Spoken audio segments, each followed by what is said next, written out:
الله الرحمن الرحيم الحمد لله رب العالمين والصلاة والسلام على رسول الله وعلى آله وصحبه أجمعين رب اشرح لي صدري ويسر لي أمري واحلل عقدة من لساني يفقهوا قولي السلام عليكم ورحمة الله وبركاته.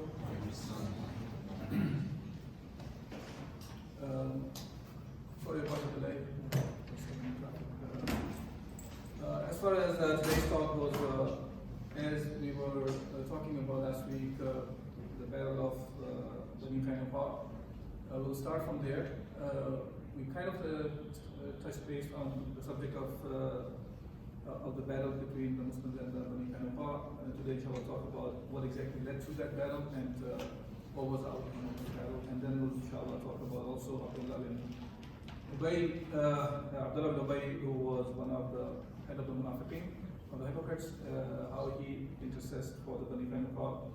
And a couple of other battles, the battle of Sawiq, Dhi Amr, and Buhran, we'll talk about it, and also one of the campaign by Shaykh Al-Makhtum. Before we go into that, just recap from last week, we talked about some of the activities that happened between Battle of Badr and Battle of Uhud. We haven't talked about yet. All these things we're talking about are the things that happened between the Battle of Uhud, Badr and Uhud.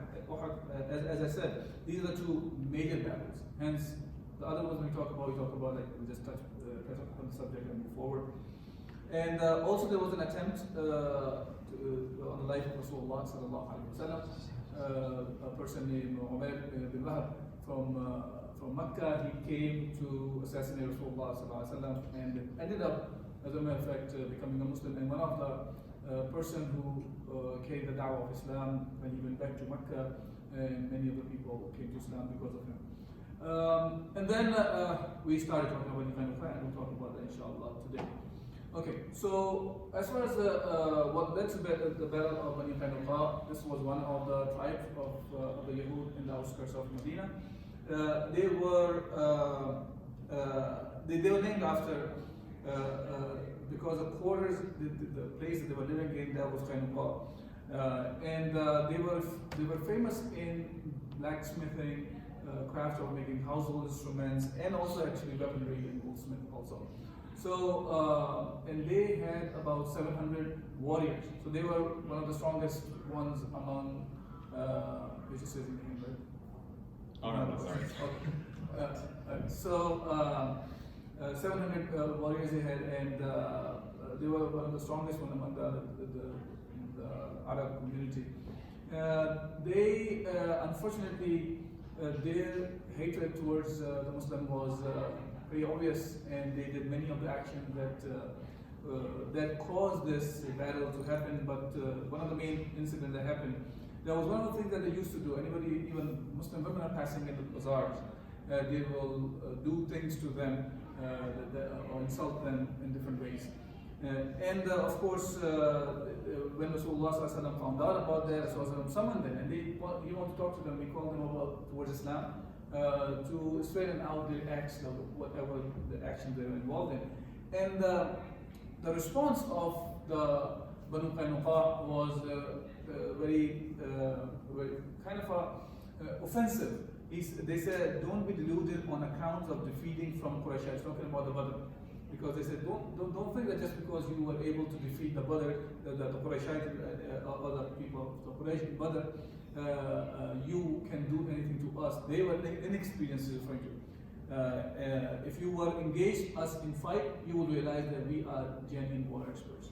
So instead of coming to terms with Rasulullah because they were in covenant with Rasulullah, let's not forget that there was a covenant that happened between Rasulullah and all those people who were in Medina.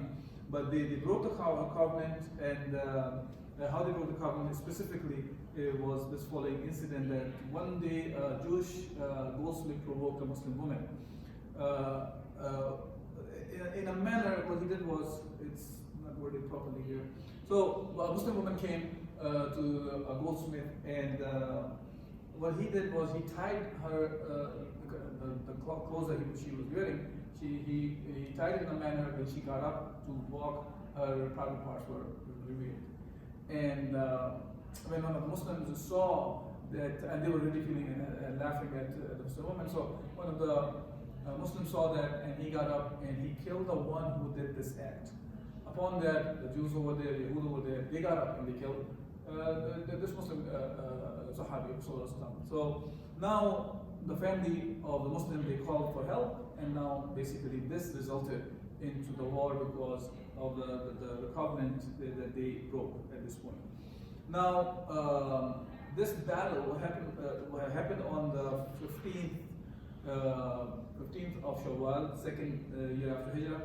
As we know that Badr happened in the month of Ramadan, 17th of Ramadan. Probably you will hear that more from the people, since we are heading towards the 17th of Ramadan in a couple of days as well.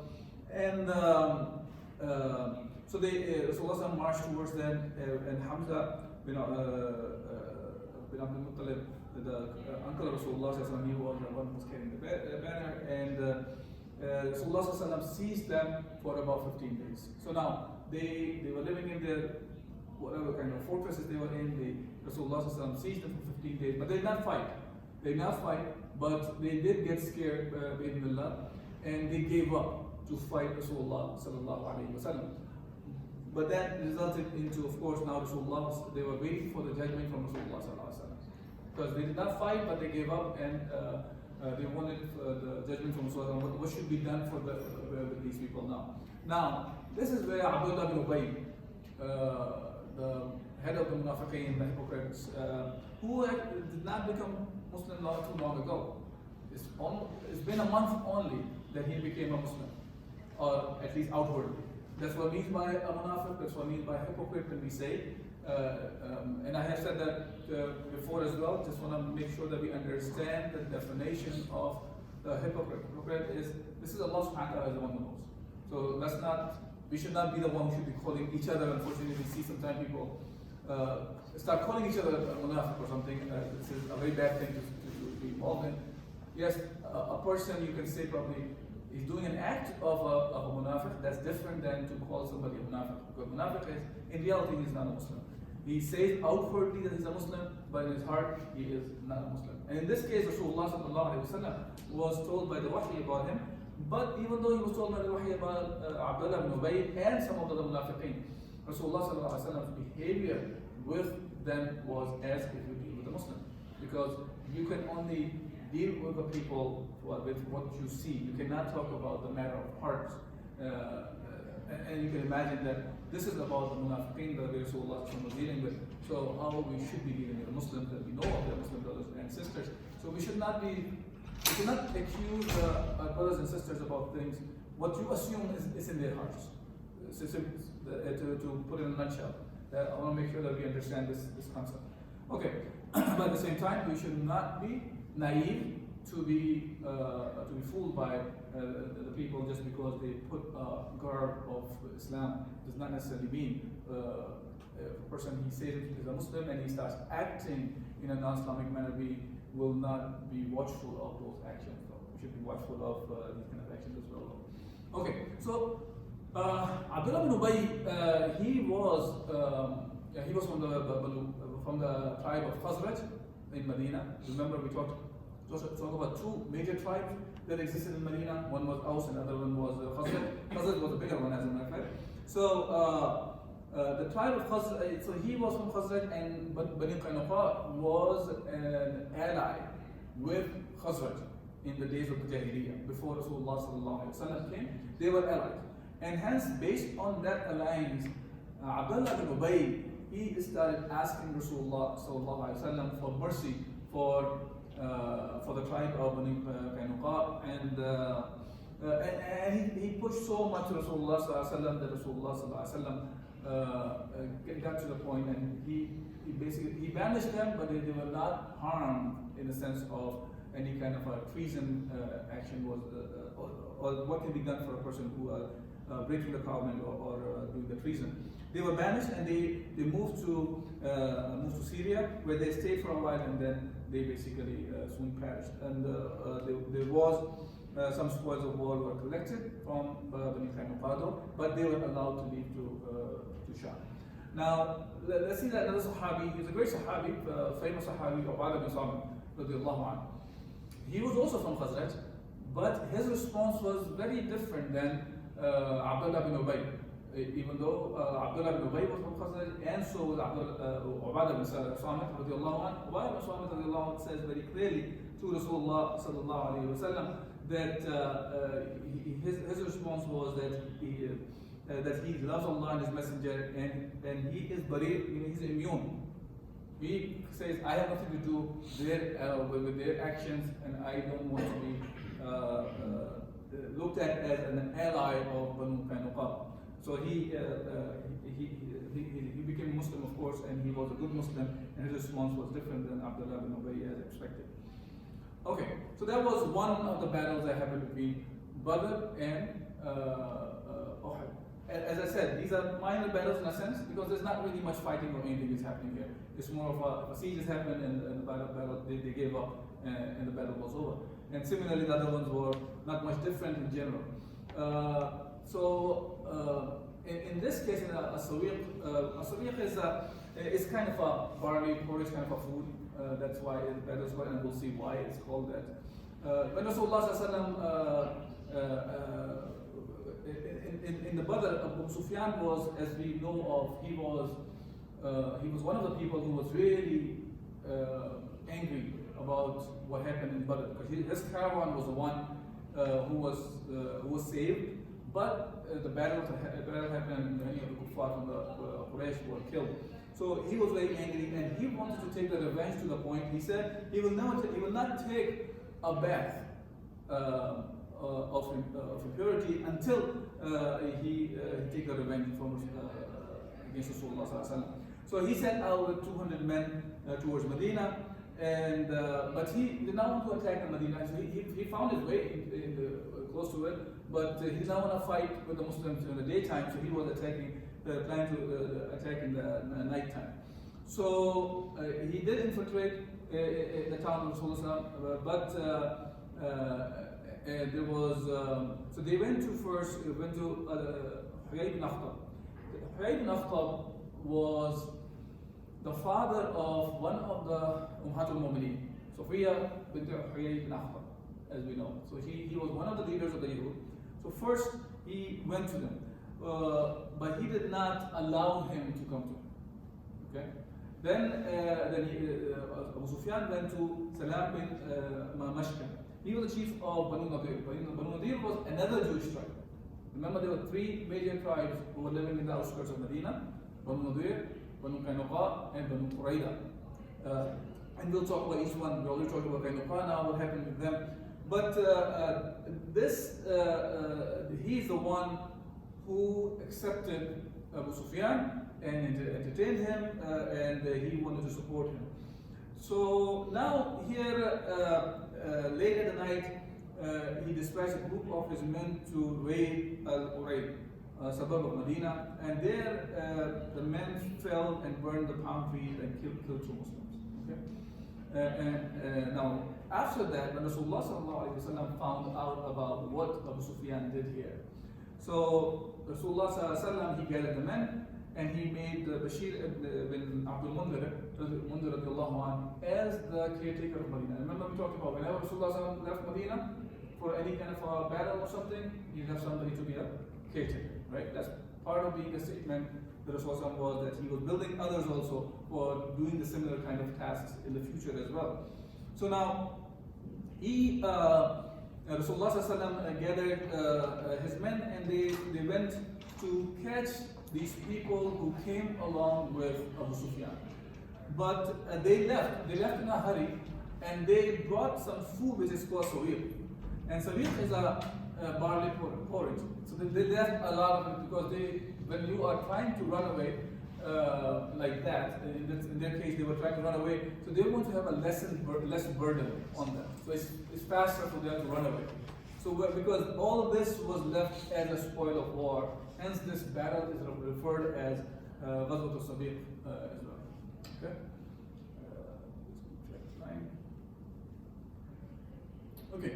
Now another battle that happened during this time was Battle of Dhi Amr, and that was in the Muharram of 3rd year after Hijrah.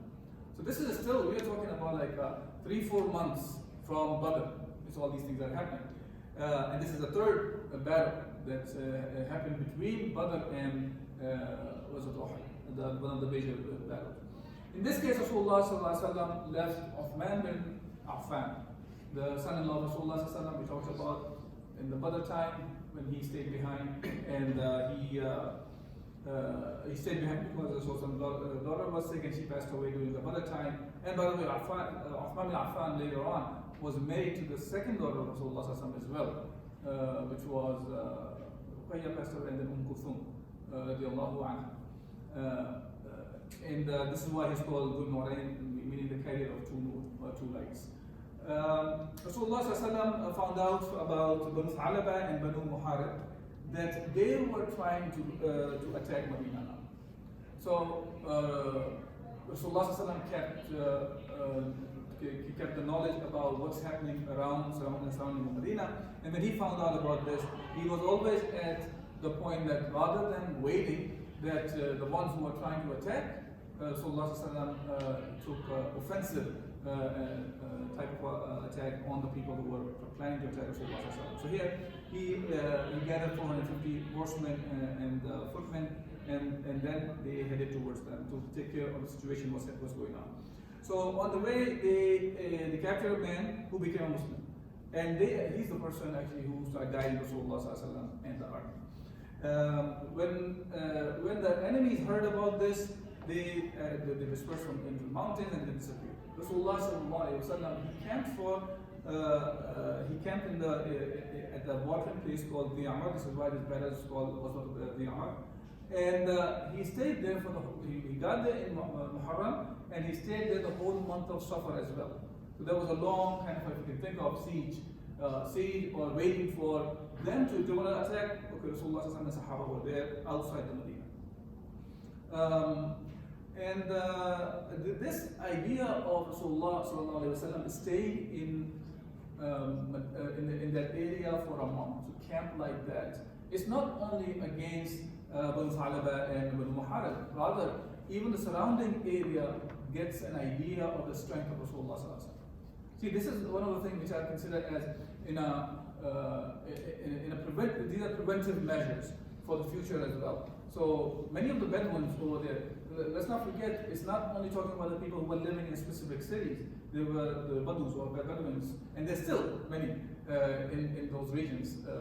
These Bedouins, they were involved in many of these kind of activities. If any kind of a caravan or something passing by, they would go and loot the caravan. That's just what this is the way of living they had. They were vagabonds or whatever they call them, the people who just move from one place to another place. So when they saw Rasulullah's army like that stationed there for a long period of time, that shows them the strength of Rasulullah as well. And hence, Bedouin, they had to think twice if they want to do any kind of action against Rasulullah and the Sahaba. Okay.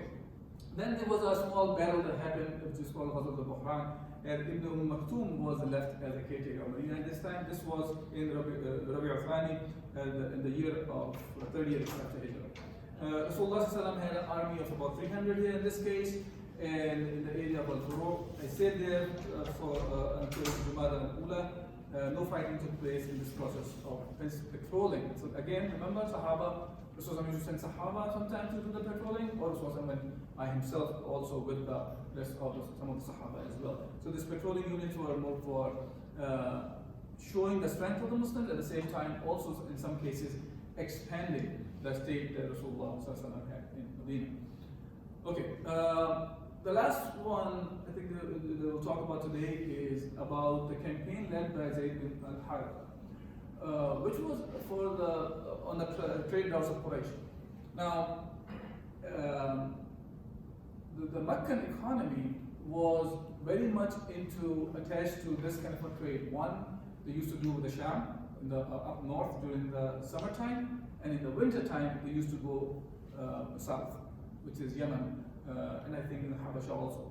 So now the one that was up north in the Sham area, that was it used to be about 250,000 dinar. we talked about that previously as well, which comes out to be close to somewhere between 55 to 60 million dollars today's dollar. If you're talking about the kind of a trade they used to do, and Rasulullah sallallahu alaihi wasallam, he started making these specific kinds of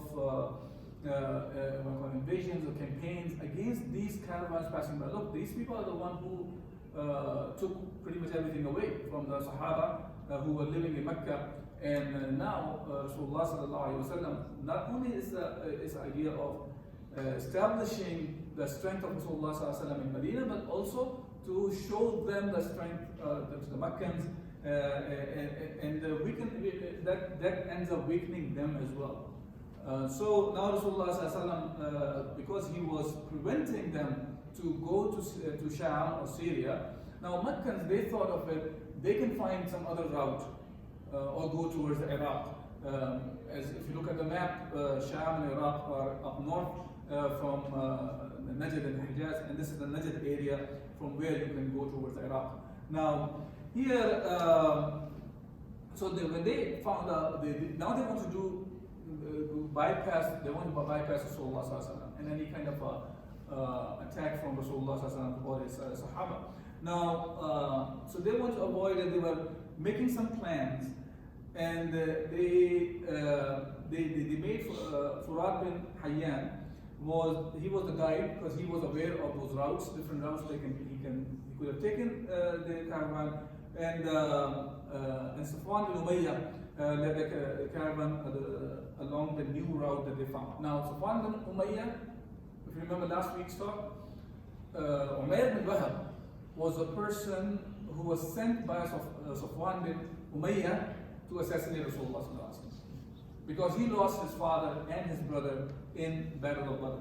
So he had hatred towards Islam and Rasulullah sallallahu alaihi wasallam and the Sahaba. Now, when they were discussing all this, there was a person named Naim bin Masood, and he was he was drinking at that time among the Meccans. He was not a Muslim, and he was drinking with another person, Sulayd bin Nu'man. He was a Muslim. So while they were drinking, he spitted out this plan of this new route that they were going to take. So let's be clear here.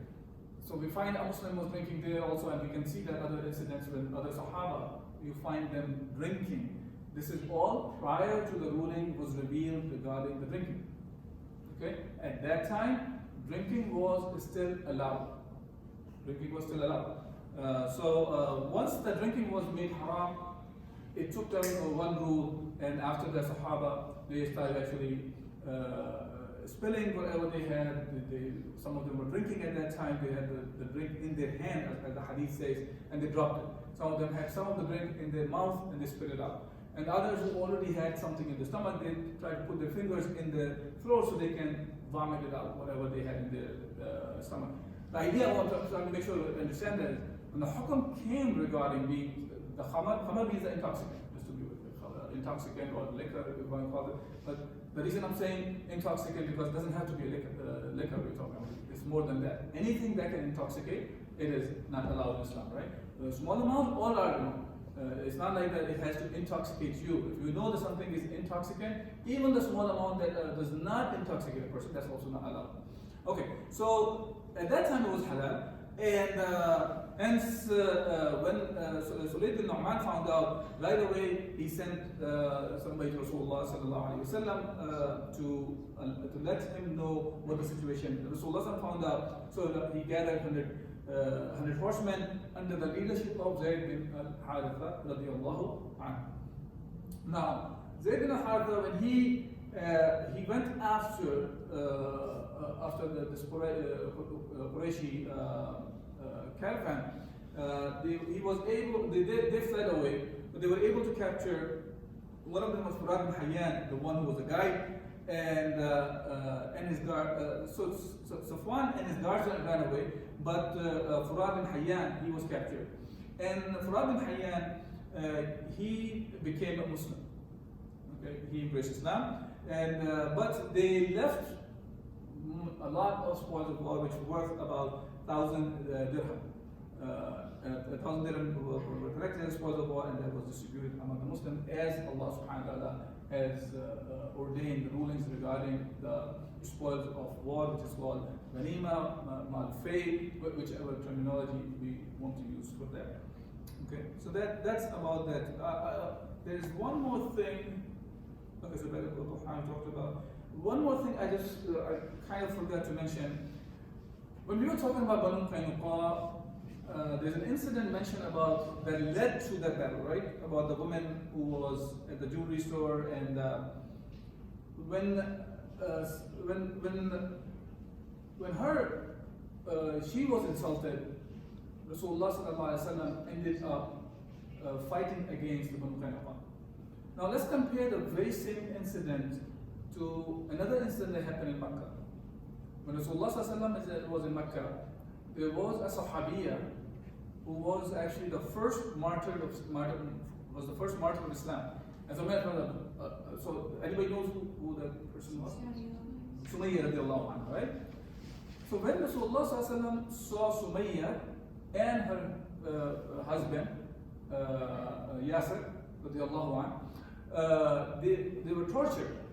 And when Rasulullah sallallahu alaihi wasallam was in Makkah, when he passed by, he asked them to be patient, and he gave them the glad tidings of Jannah while they were being tortured, to the point that they were both martyred. And the question comes to the mind is there a difference now when we talk about Sumayya, when she's getting tortured to death, and so Yasir, and to the woman who was kind of insulted, or private part was revealed by this guy? What's the difference between the honor of this woman and Sumayya radiallahu anha? When it comes to the honor is honor, whichever one we talk about. It's the strength of Rasulullah that matters. In Makkah, Rasulullah sallallahu alaihi wasallam did not have he was not the ruler. In Medina, he had the authority. He had the authority, hence he took the actions that a person in authority takes. While in Makkah, Rasulullah sallallahu alaihi wasallam was still working towards getting the authority where he could establish the deen of Allah subhanahu wa ta'ala. So we have to keep that in mind when we read the seerah, the distinction between the incidents that happened in Meccan era of Rasulullah's life and in the Medina era of Rasulullah sallallahu alaihi wasallam life. We can see in Mecca that Rasulullah was insulted by Abu Lahab, insulted by his wife Jamil. He was insulted by Abu Jahl and many other leaders as well. But on the other hand, when we see Rasulullah was insulted, or Allah subhanahu wa ta'ala was insulted, like one of the incidents that we come up is about Ka'ab bin Ashraf. He was one of the people who insulted Rasulullah and Allah subhanahu wa ta'ala. And for that, Rasulullah, he was ended up being killed thereon. But that's, again, talks about when you have somebody has authority, power, his actions are different than individuals. So we have to distinguish. Sometimes people mix these two things and ended up doing silly things which are not supposed to be done by individuals. I hope that it makes sense what I'm trying to say here. There's a distinction between the action of individuals and the action of the state. Okay, so when we are talking about Rasulullah in Medina, he was a ruler in Medina, and he was acting different. His actions were different as a ruler compared to when he was not a ruler. Okay. All right. I think that was the last thing, and as we are already close to 1 o'clock as well. If there's any, inshallah, we'll stop here today's talk. If there's any questions or comments, I will reply to answer.